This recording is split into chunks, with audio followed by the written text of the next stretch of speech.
Ce que je vais te dire va probablement te choquer. Ça va peut-être même te mettre en colère parce que ça contredit tout ce qu'on t'a appris sur l'amour parental et la transmission familiale. Les Juifs ne laissent pas d'héritage à leurs enfants, pas de maison transmise automatiquement, pas de compte en banque qui attend sagement d'être récupéré à la mort des parents, pas de fortune familiale distribuée comme un cadeau de Noël géant. Et ce n'est pas parce qu'ils sont égoïstes, ce n'est pas parce qu'ils n'aiment pas leurs enfants, c'est exactement le contraire. C'est parce qu'ils les aiment trop pour leur faire ce cadeau empoisonné. Tu regardes autour de toi et tu vois des familles qui travaillent toute leur vie pour laisser quelque chose à leurs enfants. Une maison, des économies, un patrimoine. Ils se privent, ils économisent, ils rêvent du jour où leurs enfants recevront tout ça et seront enfin à l'abri du besoin. Et que se passe-t-il dans la réalité ? Les enfants reçoivent l'héritage, ils le dépensent en quelques années, parfois en quelques mois, et ils se retrouvent plus pauvres qu'avant parce qu'ils n'ont jamais appris à créer de la richesse, seulement à la consommer. L'héritage a détruit ce que les parents voulaient construire. Les Juifs ont observé ce phénomène pendant des millénaires et ils ont compris quelque chose que la plupart des parents refusent d'accepter. Donner de l'argent à tes enfants sans leur donner la capacité de le créer, c'est les condamner à la pauvreté après une brève illusion de richesse. Shalom, je suis le rabbin Joseph. Avant de continuer, je veux te demander quelque chose. Écris dans les commentaires le mot « vérité » si tu veux comprendre ce que les parents juifs font vraiment pour leurs enfants. Juste le mot « vérité ». Je veux voir combien d'entre vous sont prêts à remettre en question ce qu'ils croient sur l'héritage. Laisse-moi te raconter ce qui se passe réellement avec les héritages dans le monde, les statistiques que personne ne veut regarder en face parce qu'elles détruisent le beau rêve de la transmission patrimoniale. 70% des fortunes familiales disparaissent à la deuxième génération. Tu as bien entendu, 70%. Des parents travaillent toute leur vie, construisent quelque chose, et leurs enfants le détruisent en une génération. Et ça empire. 90% des fortunes ont disparu à la troisième génération. Tout ce travail, tous ces sacrifices, toutes ces nuits blanches, évaporées en moins de 50 ans. Le Talmud avait identifié ce phénomène il y a 2000 ans avec un proverbe brutal. Richesse acquise sans effort disparaît sans trace. L'argent que tu n'as pas gagné, tu ne sais pas le garder. L'argent qui t'est tombé dessus sans que tu comprennes comment il a été créé, tu le traiteras comme quelque chose de magique qui se régénère tout seul jusqu'au jour où tu réaliseras qu'il ne reste plus rien.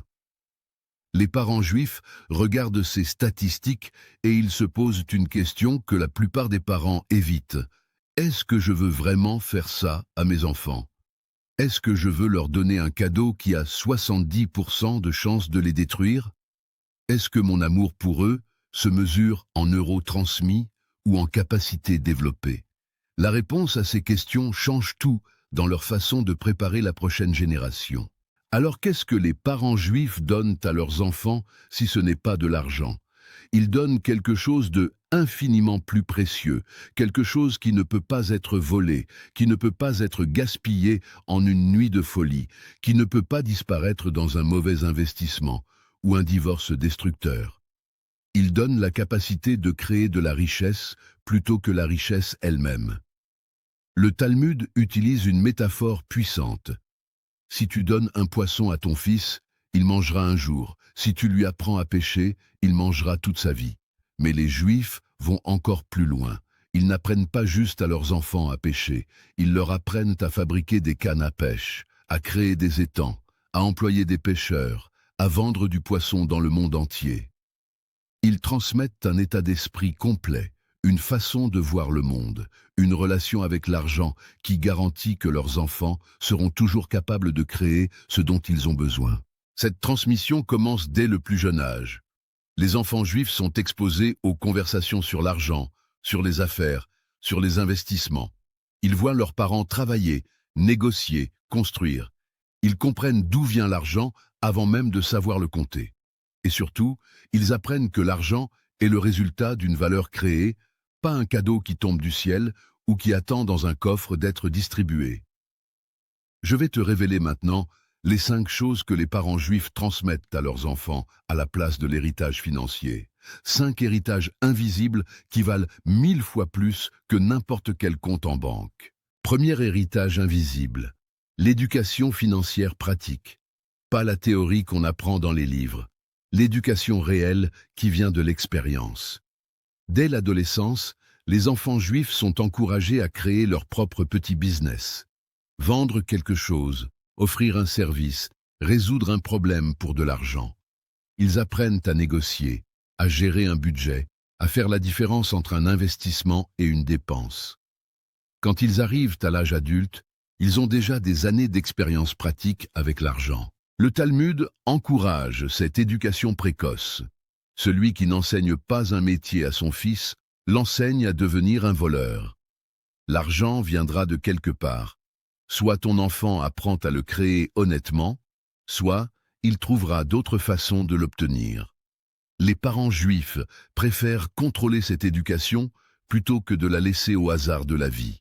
Ils créent des situations où leurs enfants doivent se débrouiller, résoudre des problèmes, générer de l'argent par eux-mêmes, même si les parents pourraient facilement leur donner cet argent. Deuxième héritage invisible, le réseau de contacts et de relations. Dans le monde juif, quand tu nais dans une famille, tu nais dans un réseau. Un réseau de commerçants, d'entrepreneurs, de professionnels, de sages, de mentors potentiels. Ce réseau est peut-être la richesse la plus précieuse qui soit transmise, et elle ne figure sur aucun testament. Elle ne peut être taxée par aucun gouvernement, elle ne peut être divisée par aucun tribunal. Les parents juifs introduisent délibérément leurs enfants à des personnes clés, à des opportunités, à des cercles qui leur seront utiles toute leur vie. Ils les emmènent aux événements communautaires, aux célébrations, aux réunions. Ils créent des liens entre leurs enfants et d'autres familles qui peuvent devenir des partenaires, des clients, des associés. Quand l'enfant devient adulte et veut lancer une entreprise, il ne part pas de zéro. Il a déjà un réseau de confiance, des portes qu'il peut frapper, des personnes qu'il connaisse depuis l'enfance et qui sont prêtes à lui donner sa chance. Le Talmud enseigne que ta fortune est dans tes relations plus que dans ton coffre. Un homme avec 1 million en banque mais sans relation est plus pauvre qu'un homme avec 1000 euros mais un réseau solide. L'argent peut disparaître en une nuit. Les relations construites sur des années de confiance durent toute une vie. Troisième héritage invisible, les valeurs et l'éthique des affaires. Les parents juifs transmettent un code de conduite très strict sur la façon de faire des affaires. L'honnêteté absolue, le respect de la parole donnée, la réputation comme actif le plus précieux, la façon de traiter les employés, les clients, les partenaires. Ces valeurs ne sont pas juste des principes moraux abstraits, elles sont des stratégies de richesse à long terme. Le Talmud consacre des traités entiers à l'éthique des affaires, avec des règles précises sur ce qui est permis et ce qui ne l'est pas. Les enfants juifs grandissent en entendant ces principes, en voyant leurs parents les appliquer, en comprenant pourquoi ils sont importants. Ils apprennent qu'une réputation d'honnêteté se construit en décennies, mais se détruit en secondes, et qu'aucun profit à court terme ne vaut la destruction de cette réputation.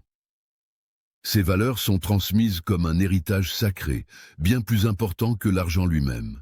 Un enfant qui hérite de l'argent, mais pas des valeurs, gaspillera l'argent et finira déshonoré.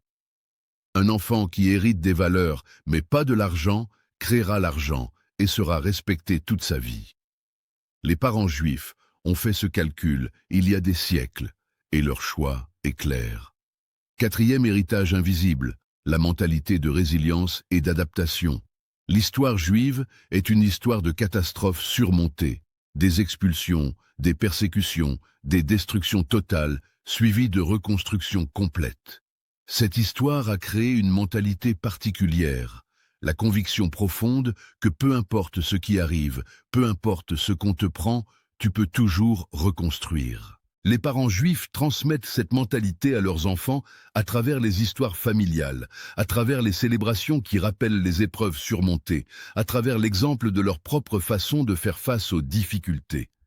Ils apprennent à leurs enfants que la richesse matérielle peut toujours être perdue, mais que la capacité de la recréer ne peut jamais être enlevée si elle est solidement implantée dans l'esprit.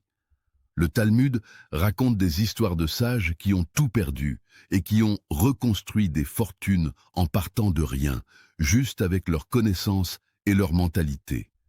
Ces histoires ne sont pas racontées comme des légendes lointaines, mais comme des exemples à suivre, des preuves que la vraie richesse est celle qui survit à la perte de tout le reste.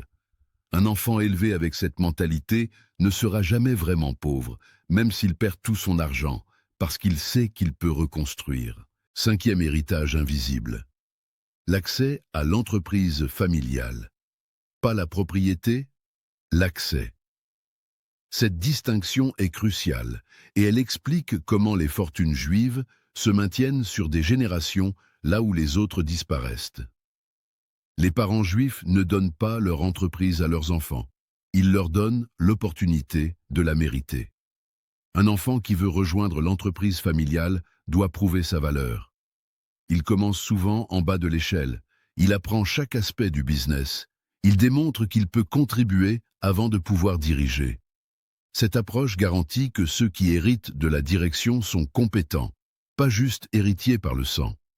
Et ceux qui ne montrent pas d'intérêt ou de capacité pour l'entreprise sont dirigés vers d'autres chemins où ils pourront créer leur propre succès. Le Talmud enseigne que celui qui donne sans demander d'effort en retour crée un esclave de la facilité. Donner l'entreprise familiale gratuitement, sans que l'enfant ait eu à prouver quoi que ce soit, c'est le transformer en gestionnaire de quelque chose qu'il ne comprend pas vraiment. Lui faire mériter sa place, c'est s'assurer qu'il sera capable non seulement de maintenir, mais de faire grandir ce qui a été construit. Maintenant, je dois t'expliquer ce qui se passe vraiment avec l'argent dans les familles juives, parce que tu te demandes peut-être, alors, ils ne donnent vraiment rien du tout à leurs enfants ? La réponse est nuancée et elle révèle une sagesse profonde sur la différence entre aider et détruire. Les parents juifs investissent massivement dans leurs enfants pendant leur vie. L'éducation la meilleure possible, même si elle coûte une fortune. Le capital de départ pour une première entreprise, mais comme un investissement ou un prêt, pas comme un cadeau. L'aide pour acheter une première maison, souvent structurée de façon à responsabiliser plutôt qu'à créer de la dépendance. L'argent coule vers les enfants, mais il coule de façon stratégique, au bon moment, pour les bonnes raisons, avec les bonnes conditions. Ce qu'ils évitent, c'est la grande distribution finale, le moment où l'enfant reçoit une somme massive sans avoir rien fait pour la mériter à ce moment précis. Ils préfèrent donner graduellement, pendant qu'ils sont encore vivants, pour voir comment l'argent est utilisé, pour conseiller, pour corriger si nécessaire. Et ce qui reste à la fin de leur vie va souvent en grande partie à des causes charitables, à la communauté, à des fondations, plutôt qu'à des enfants qui n'en ont pas besoin s'ils ont été bien préparés. Le Talmud approuve cette approche. Mieux vaut donner de ton vivant et voir le bien accompli que donner après ta mort et espérer le meilleur. Récapitulons la vraie raison pour laquelle les Juifs ne laissent pas d'héritage financier traditionnel à leurs enfants. Ce n'est pas par manque d'amour, c'est par excès d'amour. Ils aiment trop leurs enfants pour leur donner quelque chose qui a 70% de chances de les détruire. Ils savent que l'argent reçu sans effort est l'argent le plus dangereux qui existe, qu'il crée une illusion de richesse suivie d'une réalité de pauvreté. À la place de l'argent, ils donnent 5 héritages invisibles infiniment plus précieux. L'éducation financière pratique qui permet de créer de l'argent plutôt que juste de le dépenser. Le réseau de contacts et de relations qui ouvre des portes impossibles à ouvrir seul. Les valeurs et l'éthique des affaires qui construisent une réputation durable. La mentalité de résilience qui permet de reconstruire après n'importe quelle perte. Et l'accès mérité à l'entreprise familiale plutôt que la propriété automatique. Ces héritages ne figurent sur aucun testament. Ils ne peuvent pas être taxés, divisés, volés ou gaspillés. Ils sont implantés dans l'esprit et dans l'âme des enfants, et ils les accompagnent toute leur vie, générant de la richesse encore et encore, là où l'argent hérité aurait été dépensé une seule fois. La prochaine fois que tu penses à ce que tu vas laisser à tes enfants, pose-toi cette question. Est-ce que je leur donne du poisson ou est-ce que je leur apprends à pêcher? Est-ce que je leur donne de l'argent qu'ils vont probablement perdre ou est-ce que je leur donne la capacité de créer tout l'argent dont ils auront jamais besoin? Ta réponse déterminera si ta famille prospère pendant des générations ou si tout ce que tu as construit disparaît avec toi. Shalom, et que l'Éternel te donne la sagesse de transmettre ce qui compte vraiment.